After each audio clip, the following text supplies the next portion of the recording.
Hi, everybody. Hi, everybody. Hi, everybody, and welcome back to the Talking About the Big Stuff podcast with Michael Cole and Matthew Cravat. I am Michael Cole. And I am Matthew Cravat. Welcome back to the world's best podcast. World's greatest podcast. No, world's one best. gets sued.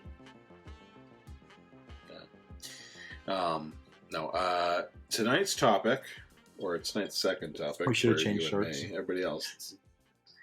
There's a whole bunch where it's like 2 weeks in a row we were wearing the same exact outfits, so I don't give a shit. People understand. They They're know. paying attention. Get aheads. So, having had my nephews here for the last couple days and having had Logan here for the last couple months, he's been here pretty consistently. We didn't really live together during June for a good portion of June. We were like a divorced. Sarah and I were like a divorced couple with visitation rights. But other than that, so Logan and his cousins are obsessed with a couple of things, and that made me want to do internet culture as a topic. So I'm going to give you the first example. I'm going to try not to blow out the speaker while I do this, but there's this thing that they like to do. Now, you put your headphones back in. I'll do it as quietly as possible, and I'll back up a bit. But there's this thing where, and my nephew did it last night.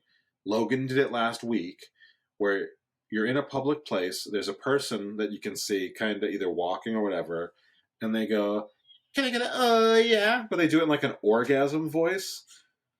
I can't do it without being super loud, so I'm not going to do it. I know you can't orgasm voice without being super loud. I know. We all know that. So they do this. Can I get a yeah? And I don't know how to stop it because I'm like, can you not do that? And they're like, why? And I'm like, because it's annoying. That's why we do it. Well, that's why they're doing it. And I want to be like, because you sound like a woman having an orgasm. Like I don't. You're a 7-year-old. You don't need to sound like a woman having an orgasm. You don't need to sound like a hentai princess having an orgasm. Very specific there, Mike. Now every time I have tentacle sex, I'm going to think of you. I was just about to make a tentacle joke. Oh, that's suckers. When Logan and my nephew did it last night, he rolls down his window, and we're all in the car. He rolls down his window. We're driving through. We got Mamma Mia's last night. And there's people out front of Mamma Mia's, like, taking a picture with, like, a guy that's, like, 100 years old. Like, I legitimately think it could have been his 100th birthday. And there's this family taking a picture with him. And my nephew rolls down the window and goes, "Can I get, yeah?" And I was just like, oh, please don't ever do that again. And they're like, why? And I'm like, because you sound gross. I just keep saying, because you sound gross. Yeah. It's weird to not be, there's been so many things in where it's like I'm really not a prude, and but I also don't think it's appropriate like that. Anyway, yeah, you know what I think the problem is with kids today and their internet humor. When we were children, even in the vastly different generations that we are from what we grew up with as our entertainment as kids, the vast gulf between us. It was written by adults who were professional writers. Yeah. So even if it was kind of annoying to adults, it wasn't horribly, like, it had a strain of real humor in it. A professional wrote it. Even if it was written for preschoolers, it was written by a professional with a concept of humor. Today, it's self-made content creators who may suck, but it amuses a 7-year-old or a 10-year-old, but it doesn't have a strain of adult sensibility behind it that makes it also intelligent. But definitely that's part of it. Now, when I was a kid, we had shit like there. Oh yeah, it was our penis game, so I get it. But I also never did the penis game. The penis game, the whole point of that was to be sneaky about it. You know what the penis game is, right? I thankfully do not know what your penis games are. I was not invited to play in your penis games because my nose is too big and lights up. It was not an anti-Semitism thing. It's a Christmas reference, man. It's Rudolph. No, his nose wasn't too big. It was too red. And also, Rudolph was clearly a metaphor for Jews. So, okay, fair. Like, oh, Christmas is kind of a problem we need somebody to come save us from it. Who wrote the best Christmas music? The Jews. So like they saved Christmas. So Neil Diamond was Rudolph. Irving Berlin was Rudolph. Anyway, so the penis game, which here's the thing: the penis game was about being sneaky. So took at least two friends. You had to have at least two friends. You had to be you and one other friend. So you and I could play the penis game, and that is it's happened about the first person, gets the other person's attention, and then as quietly as possible goes, and then the next the person responds back with just slightly louder, penis, and then it gets louder and louder. But as it gets louder and louder, until one of you gets smacked by a parent. or you're in class, and then but as you get louder and you need to you're just gonna go penis. So it's like real quick or penis, and you would do that. You would kind of distort it so that it wasn't super obvious. So it's kind of a game of chicken, but also creativity to how far can you go without it getting in trouble.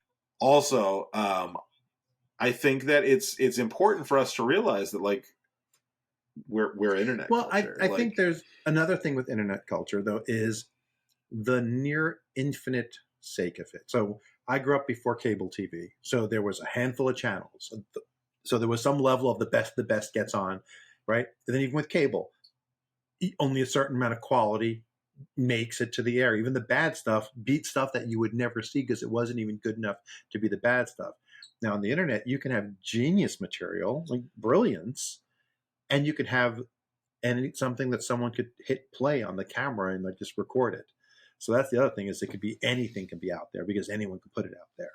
And then people who like it, ironically, make the algorithm show it to other people, and then kids don't know the difference. Yeah, that's true. I feel a little called out by the people can just hit record on the camera thing. But I mean, some people can be genius with it. Some people make the end to the pepperoni pizza debate. Some come up with tentacle porn. So anyway, but yeah, something that's part of the internet culture is that some of the culture is great, really great content, and some of it is content that should never have seen the light of day. But there's only the person who creates it is the gateway to it making the air. You don't imagine we know the crap that does make it into the world that goes through a showrunner, a director, a writer, an actor, a producer, and somehow gets greenlit and exists. On the internet, all you need is yourself, So you can have brilliance or you can have the worst of the worst of the worst with honors. I agree. This is going to sound like old man shaking fist at sky again, but one thing that drives me crazy that I think is as an effect of internet culture and is I am sure it was going on before the internet, and that's why I think I'm going to sound stupid, but the shortening of entertainment, into 15-second clips or 7-second clips if it was Vine or whatever it was, has made. It's not that I think people have a short attention span. I think that gets overly blamed. I'm sorry. What were you saying?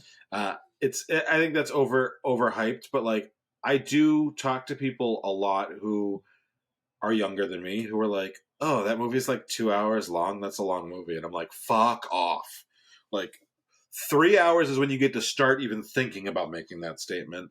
And still, some of the best movies ever made are 3 hours, and there's not a moment of fat in them.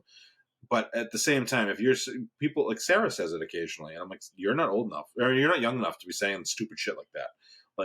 2.5 is still not that long of a movie. If it's a good movie, if it's a bad movie, it doesn't matter if it's 45 minutes. But I remember that when I was a young warthog, so I remember about an hour and a half was the average length of movies. I feel like in the 70s when I was a kid, maybe kid movies, maybe. Sure. But I remember when I started getting older, I don't know if it's because I was watching more mature movies or because the times changed, but by the 80s, most movies were 2 hours. And it felt like we were getting so much more for our money because they were longer movies. And then you had the occasional Excalibur that was so long it had an intermission in the middle with a timer on the clock Yeah. in the theater. There was an actual intermission screen so you can go to the bathroom and get popcorn in the bathroom with this special butter That's sauce. almost certainly because of the age you were. Because the 70s had the Godfather movies are both pushing 4 hours. I think Apocalypse Now is really long. Yeah, so it's probably kid movies Yeah. versus adult movies. Yeah. And that would make sense to me if people were making that argument. But I really do think it's more based on like I'm used to enjoying my content in 15-minute or shorter bursts. Although I will, and this is a secondary problem, and I guess it is an internet culture problem. There's also this thing like, oh, I don't want to sit and watch a 3-hour movie, but I'll binge watch 8 hours of and I do it. I binge watch, but I also never bitch about the length of movies. Like, Yeah.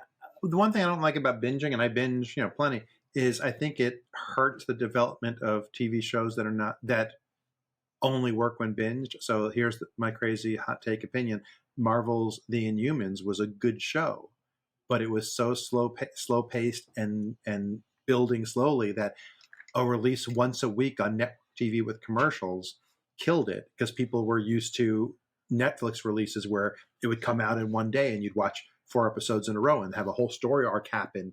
And people, especially for that kind of show, like for a Marvel superhero show, they had only had Netflix shows, and they weren't used to having something that's slow where if there's one superhero fight per episode, it's 45 minutes of no fighting before there's a fight, and they're not used to that. Yeah. Have you heard about hobosexuality? No, but I'm going to see how I work this into the hobo's lullaby. But go ahead. Did you like to have sex with homeless people? No, it is on a train. I will not have sex with you on a train. I will not have sex with you on a plane. No, homosexuality. I didn't really know what it was, and 2 of my coworkers were talking about it because one of them broke up. You have a very different working environment than I do. Let me just say that. What are you talking about? Oh, yeah, because your one coworker who would talk like this you fired him 3 years ago. So fair. Didn't fire him. I hired him for 6 months. Well, at least for me, you could say, actually, I was hired for 6 months, and they were so impressed with me. Another group on the same floor hired me for an additional 6 months. I 100% use that. Yeah. 100% factual for any people hiring who are listening to the show. If you've already hired me and you're listening to the show, I think it's too late for you to do anything about it. And if you're listening to the show while considering hiring me, just keep in mind it comes with free anything tentacles. bad that you heard came from this dude. And all thoughts and opinions are property of the company, not responsibility of the 2 hosts speaking. Right. They're all Chocolate Diamond Media, LLC. All rights reserved. What was I starting to say? Homosexuality. Homosexuality is when you have sex with people or date people in order to have a place to live. So there's been somewhere it's like. Now I've heard of couch surfing, but that's a whole nother sport. But yeah, so they were talking about it at work because I guess one of my friends, her friend broke up with a boyfriend, and the boyfriend was kind of a homosexual, and when we were talking about it, I was like, yeah, I think we need to be really clear and say hobosexuality so that we don't sound like we're homophobic talking about like, oh, the problem with these homosexuals is you can't trust them.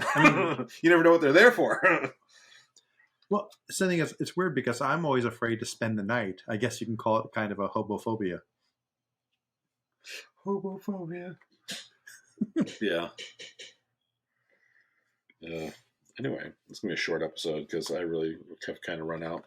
Do you have anything internet culture-wise that you want to talk about, or are we just going to make this another?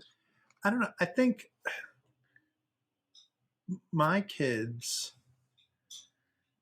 weren't as much in danger of the internet as your kid is, because I know that Logan has a tablet and he uses it often, and I know he watches YouTube and stuff. Where my kids were at, they're in their 20s. The youngest one will be 21 soon, so they didn't get phones in their environment until they were, middle school and needed one because they were in after-school clubs and needed to be able to call me to say pick me up because they missed the bus already. So they didn't have as much internet exposure. How much concern do you have that he has the ability to get things unfettered when you're not around? But I'm not too worried about him seeing it's not the stuff that's outright that I'm worried about. It's the stuff that is like you're mimicking an orgasm in public and you don't know what you're doing.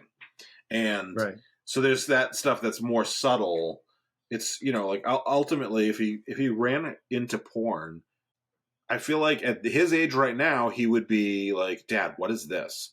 And I'd be like, that's something that you don't need to look at like yet. And but as he gets older, I just plan on having those talks with him, but I'm not worried about that because while we give him a lot of freedom, he's not far from us and we can hear most of it. And the things that I've gotten like the most, like, hey, what are you watching? Like what's going on is when I hear them talking about religion, which comes up sometimes. And I'm like, take it. Like I heard a snippet, turn it up. Let me hear it.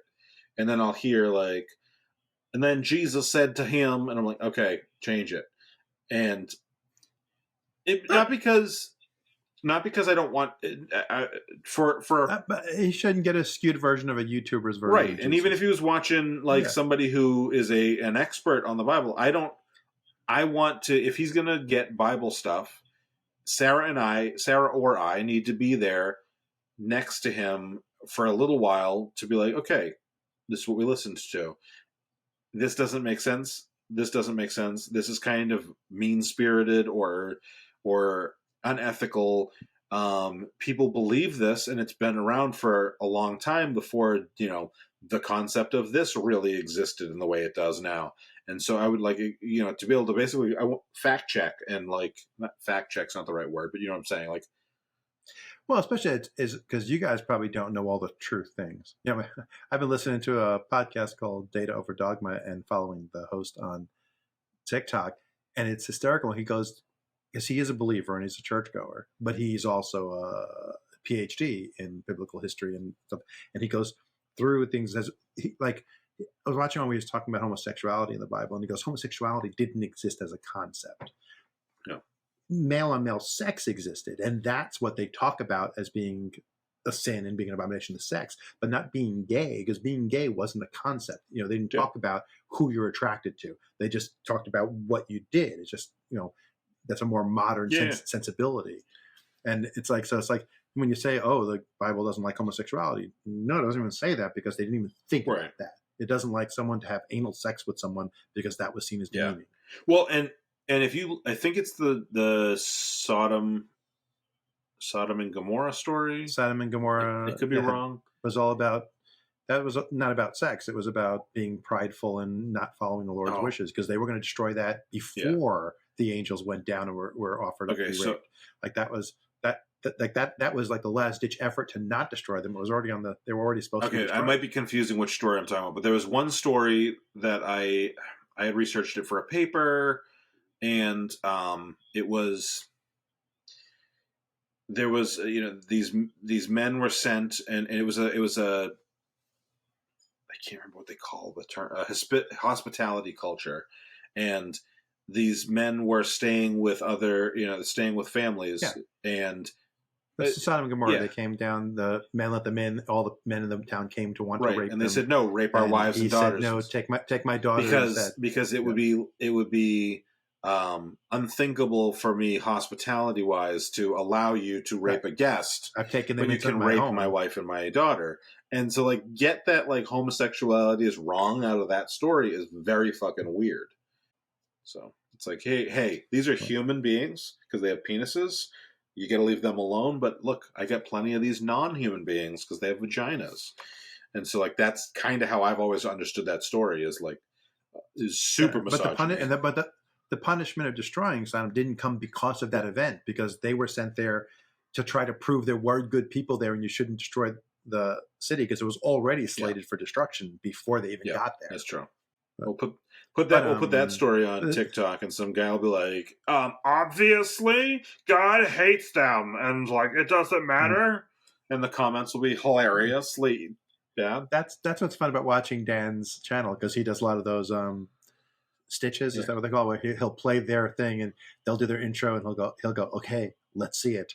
And then they'll go in the description. He goes, no, actually, the word used there in the Hebrew was this, and which meant this. And he goes, and it's hysterical because he sounds like an atheist breaking down that it's not true, that your Bible's not true.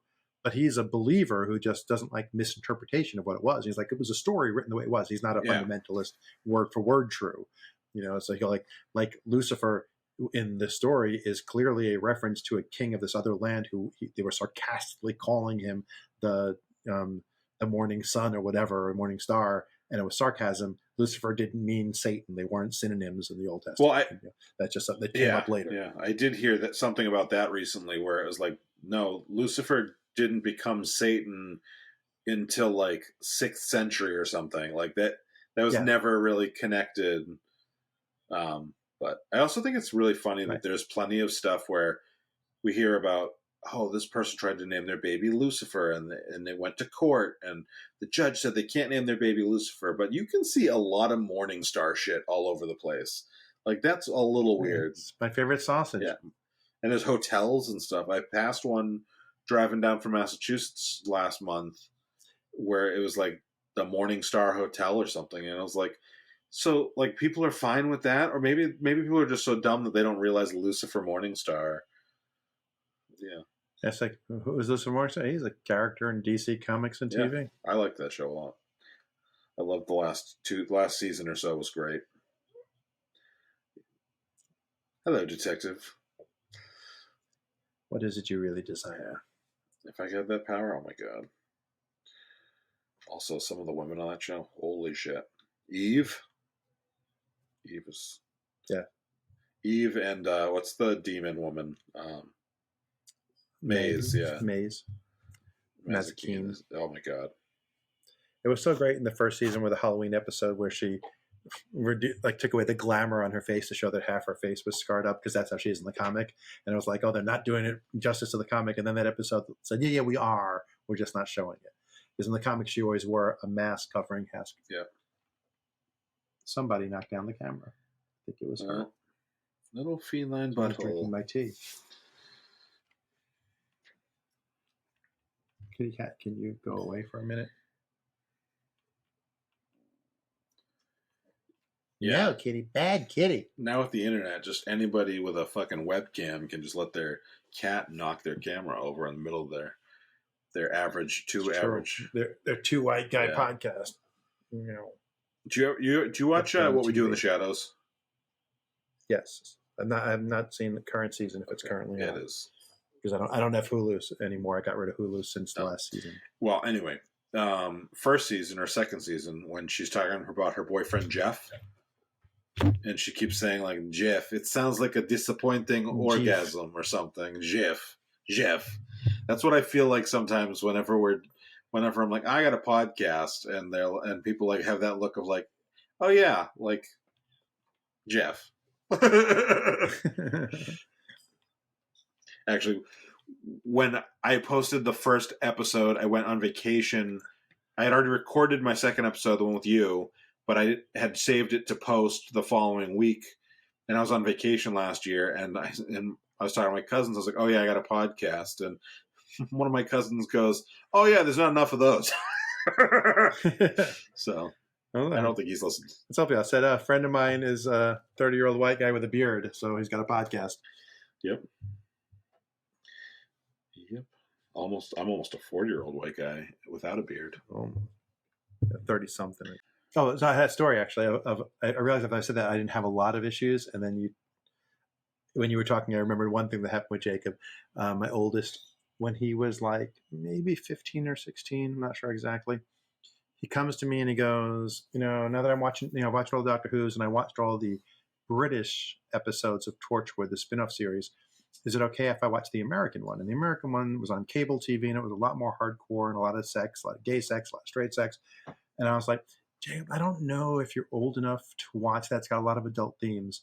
And he pauses for a beat, and then he goes, would now be a good time to tell you that I illegally downloaded the first 2 seasons of Game of Thrones and watched them? Nice. I guess you could watch whatever you want then. But how about we just get HBO and you stop illegally downloading TV shows?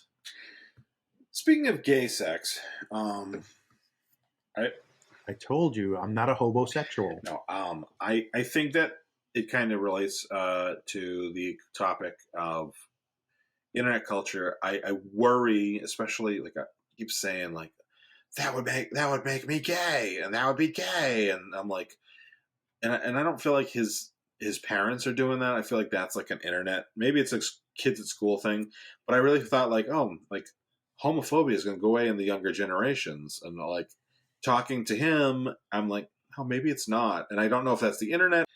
I know I did a great comedy scene on it, and we got complaints to the board of the directors of the theater that about the episode because we had so much male on male kissing and female on female, all this stuff, and the board asked me about it. I'm like, that's because she's lying. It's like, well, she said, I'm like, we taped it. I have it on video. Would you like to watch it?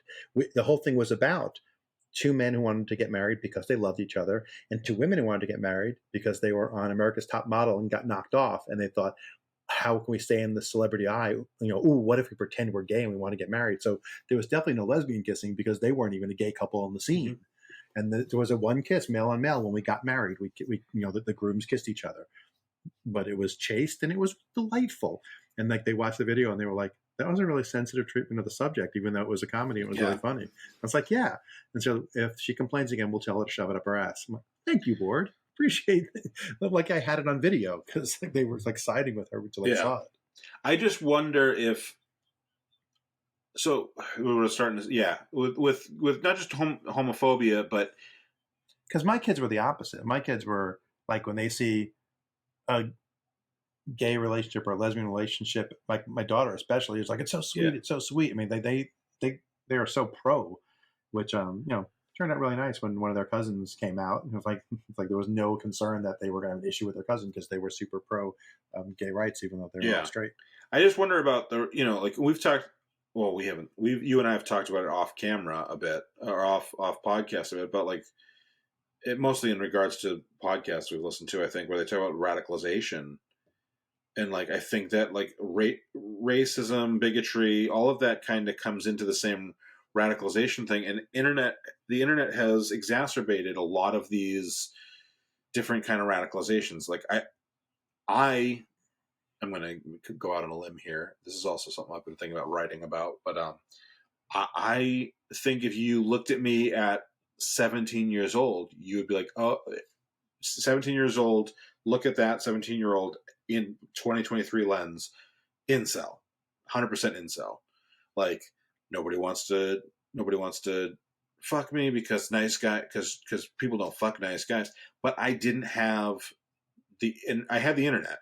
I didn't have the internet community to. No, incel didn't exist until there was a way for them to come together and decide they were a community. Yeah, and I think that so like while obviously the internet has solved some issues, like the idea, I think the culture that it is creating largely is exacerbating issues that might have gone away if it wasn't, or may have dwindled into. I don't know if they would have gone away because we've had couple of thousands of years of society and they haven't gone away. True.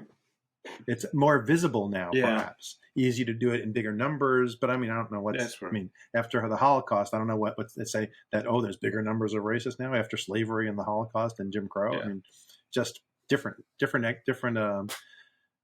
expressions of it. Okay, well, you've shot that idea down, so. But now it's easier for kids to get suckered in without it being generational. And it's harder because, as atheists, I think we're both aware of this, but for anybody listening, the reason why you need to get people young is because if you don't get them young, they won't believe something. Right. Or they're less likely. People ask when I became an atheist, and I'm like, well, my grandfather did it, not me, but my father.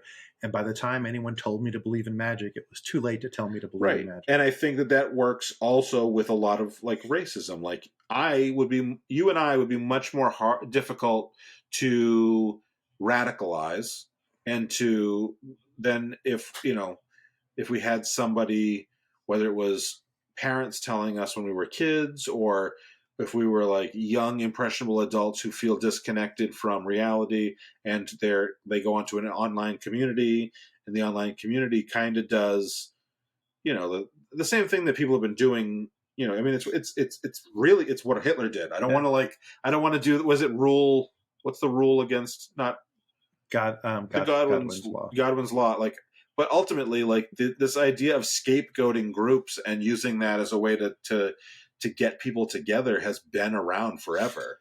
Well, yeah. So actually, my parents in the 70s were very worried that I would become radicalized.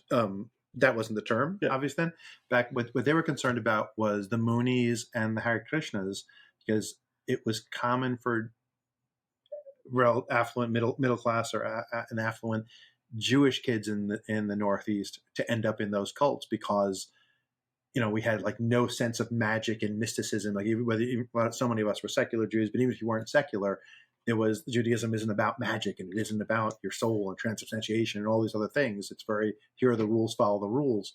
And so people who were looking for something like that, some of them ended up in these cults. So my parents always had a little concern of, we're raising our kids as such rationalists. What if they're looking for that and they end up in one of these cults? Yeah. Which we didn't. Except I married a Hindu, so. Yeah. But even like, look at, me, I'm, Sarah and I are raising Logan in a way that I think is pretty consistent with our values. And I think that they're, so far so good. But like, who's to say he doesn't go to school and get bullied and decides that he's going to not tell us about it? And he's 12, 13 years old, and he starts going on and online, and somebody says, hey, like, the reason why you're getting bullied is because of the, because you're a blonde hair, blue eyed white. Because life has been, it used to be really great for us. And then all of a sudden, these other people came along that never existed before and started taking all of our rights away.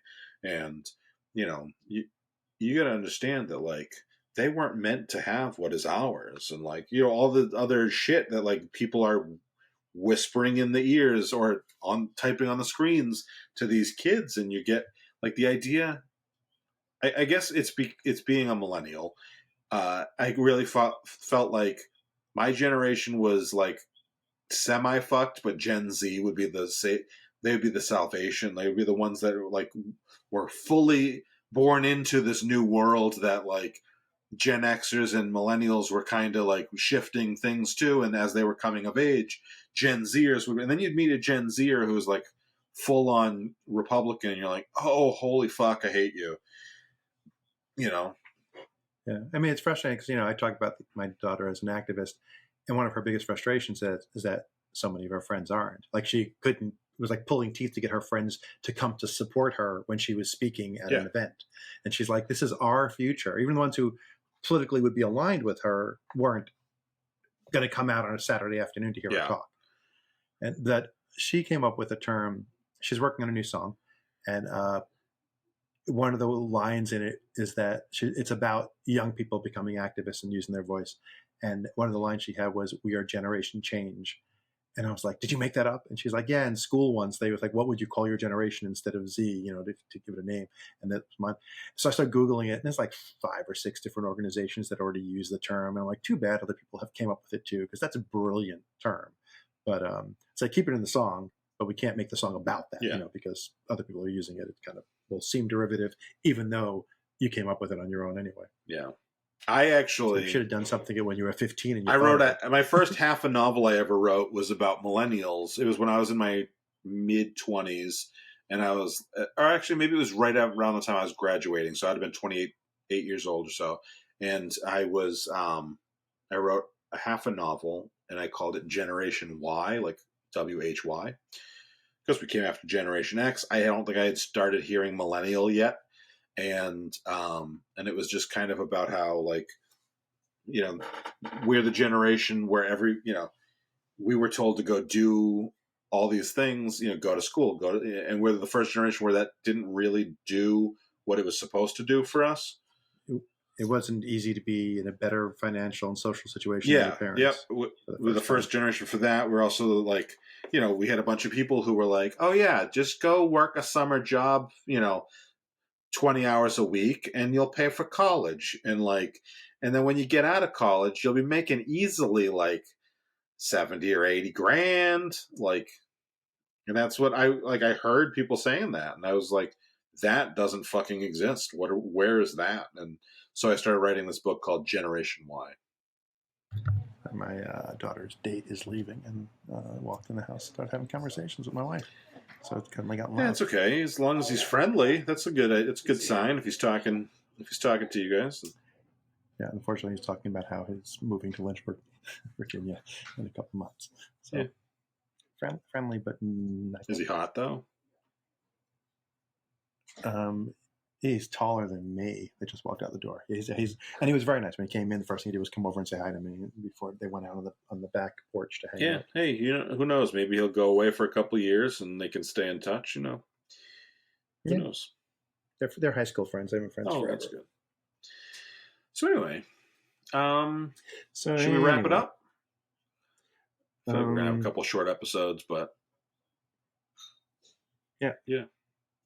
We can wrap if you want to wrap. Cool. You got anything you want to plug or? I got nothing new to plug since the last hour. No. I'm trying to think if there's any last things that we should throw in there about internet culture. What do you have anything good that do you think internet culture has really given?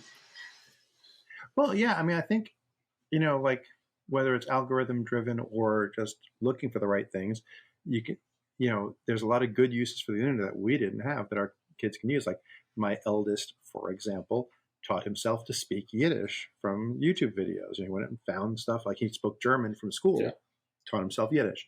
He, half his coding, like he says, his school wasn't great at teaching him all the languages he needed to code, but it taught him all the basics well enough that he was able to teach himself languages. Going like you watch you go to his house and turn on YouTube, and half the recommended videos are coding in Python and coding in this because he watches coding videos to keep his skills. I said so. There's great resources. My daughter learns guitar. She learned guitar formally, but when there's a song she wants to do, she goes to YouTube. How to play Taylor Swift's this one. Boom, and she gets 20 videos, finds the one that she likes. So there's tons. My son is my other son is a connoisseur of classic comedy, and the internet is his window to a world of the history of comedy. My son who can quote every Gabe Kaplan joke from Welcome Back, Kotter. Yeah. So I don't know if that's a good thing or a bad thing, but so there's tons of good. We just need to know how to curate it properly for our kids and teach them how to, just like I had to learn how to navigate New York City by myself as a 13-year-old, and so I was being allowed to go and travel the subway by myself and the buses by myself. Our kids need to know how to travel the internet safely by themselves and find the positive things, not the negative, with us checking in on occasion. Yeah, algorithm. Did you ever watch Kimmy Schmidt? She was Unbreakable. Yeah, did you ever watch it? Yeah. I loved one of the episodes where Titus was telling her, like, no, it's the algorithm. Like, Al Gore made the internet, and so they have the algorithm. That's why it's the algorithm. Yeah. Every time I hear algorithm now, I think of that. So, also, Pete Davidson has a new show, or had a show that's on Peacock. I watched it. I binged it this weekend, and Al Gore's on it. It's like a sitcom, like just like a comedian sitcom, and Al Gore plays himself on it, and I was like, that's fucking weird. And Jon Stewart's on the same episode, and Jon Stewart's like, oh no, he's full of shit. He was super baked down there. It was very funny, but like to just see like Al Gore participating in that. But all right, what do you get to say about? I just want to thank everybody for joining us this week about surfing about the big stuff here on the interwebs. Yeah, and I'm gonna throw in there, and I'll record something for last week's episode because I realized I didn't do this. Please like and subscribe if you're on YouTube. Please give us a rating if you're on rating or review on Spotify or Apple or any of the other podcast apps. And if you hit follow, that would be great. Especially if you're new, if you're coming here because you heard Matthew on Embrace the Void. We would love to have you listen to a couple episodes, judge us on a couple episodes, not just one. And Because that was the bad one. That first one you listened to, that was a Depending on mistake. which one that was. We don't know when that episode's coming out yet. So this episode almost certainly will be after that. But we don't know what episodes will have already been out when you record it, when you hear that episode of Embrace the Void. So if you're here and this is your first time, check out some of our past episodes. I think that the one we did a few weeks ago, episode 42, I believe it was, with where we talked about morale, people who were ahead of their time, morally speaking. I think that was a great episode. I think that's a good one for listeners to come in and kind of gauge what the show is supposed to be. This is a pretty good episode, I think. This one tonight. But I wouldn't let my kids listen to it. No, and that's it. If you're new here, we should tell you that like this show is all about tackling a different topic every week, and obviously we would love to have you like and subscribe and share and all the other good shit that every podcast asks of you. We're asking that of you as well. If for some reason you've been listening for a while and you're like, hey, I've already done the like and subscribe thing, I need to figure out a new way to support them. Well, you can go to Patreon, and you can go to patreon.com/talking about the big stuff. And you can for $3 a month, you can support us. For $10 a month, there's a couple of extra little features that you'll get. Really, it's just like shit that I was like, this nobody should hear this, so I'll paywall it so that like. Is it like when I sing that famous Italian hymn? No, that's not even making that. We will have if we get what should we say 100 subscribers on Patreon, 100 patrons. If we get 100 patrons, it's your trauma. Then we will do a patron only exclusive episode all about this terrible the one thing that he always deletes. The one thing that I always delete that Matthew's going to make jokes about, which is a humiliating part of my puberty, and that's all I'm going to tell you. And maybe I'll even throw in a couple of bonus humiliation stories into that episode. But we're going to have to wait for 100 paying subscribers to get to that point. So I like to just tell you, hey, go ahead and hit the patron button, and then forget about it, because $3 a month. Did you even notice $3 a month coming out of you? I don't notice $3 exactly. And what it does do is it helps us pay for ultimately it'll hopefully pay for. I'm going to get a better camera, because my camera quality always comes out kind of shitty. Eventually, if we start getting good enough. Mine gets knocked down by. We start making enough money with patrons. We'll also be adding a uncensored video for the patrons. Right now, it's an extra cost to do that. And I'm not going to post 2 YouTube videos and try to figure all that shit out. So it would be have to use Vimeo. So there's a lot of good things, but what you would get right now without any other people subscribing just you alone as a patron, you'll get Monday access instead of Friday access to the new shows. They're uncensored, which other than one episode, every single episode since we started doing the Patreon feed has had some bonus content. They're not unedited, but they're uncensored. Right. Yeah. I cut out a lot of ums and ahs and lags and me being, almost every single episode. This is a running joke that I cut out. It's just a running joke between me and Matthew. But in almost every single episode, at about the 5 to 10 minute mark, there's a natural lull in our conversation, and I pretend to wrap up the episode at 5 minutes. It's a shitty joke, so I cut it every time. But I make it every single time. So that's the kind of shit that you're going to get cut out. But you'll get some stuff that we would not release on this. And highly traumatic things. Medium traumatic things. The highly traumatic things. Highly traumatic waits until we wait. You're going to get muted. Yeah, you're not going to. They're just going to see. If anybody that's on YouTube is just going to see you exactly mouthing it, and okay, blur. We're going to put blur on there too now. It's going to just cut the feed. All right, I think that's about it. We've got about 54 minutes recorded with about 25 minutes usable. as per usual. So anyway, we will talk to you all next week. I don't know what that topic will be.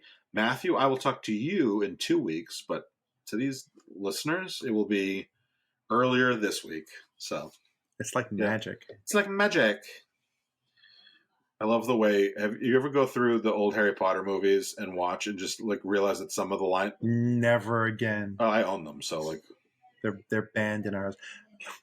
I once bought my wife really nice British editions, adult editions, because the covers were more it's adult. just and mature Hermione cover. with like her A real- tits out. Yeah, a really nice set of books for 1 year, and like the leather bound almost, like beautiful, really nice from Britain.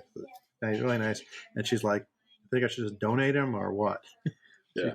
Can't even look at them without feeling Oh disgusted. no, I kind of like I don't want to spend any more money on Harry Potter shit, but we have a bunch of it, and like I still like the stories, and there's a lot of anti-Semitism, but there's not that much transphobia in the original text. The core of the story, everything about every episode. Same thing with Lord of the Rings is pretty anti-Semitic. There's a lot of anti-Semitism in the world. Yeah, I mean, it's tough because British fantasy has built-in anti-Semitic tropes that are just part of the fantasy, that you just write typical British fantasy and there's anti-Semitism baked in, even if you don't know it.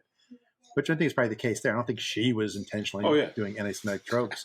The goblins, that's just the way those characters I are love written hearing in lore. John Stewart being like, I watched the trailer and I was like, it's the Protocols of Zion. Yeah. But what was I starting to say about Harry Potter? I think you like to masturbate to Hermione because she's young and luscious. First of all, she's Sarah's age in real life. Yeah, in real life, but not when Secondly, that's not what I was going to say. Harry Potter. Hey, you think it's okay to watch as long as you're not putting more money into that transphobe's pocket? No, I forget. I was saying something else. You'd like money in the transphobe's pocket? No, I don't put any. I don't. Anyway. So anyway, we're going to end on a so anyway this time. That's all that's getting cut. It was nothing was entertaining there. Yeah. The preceding podcast has been a Chocolate Diamond Media LLC production. Copyright 2023, all rights reserved.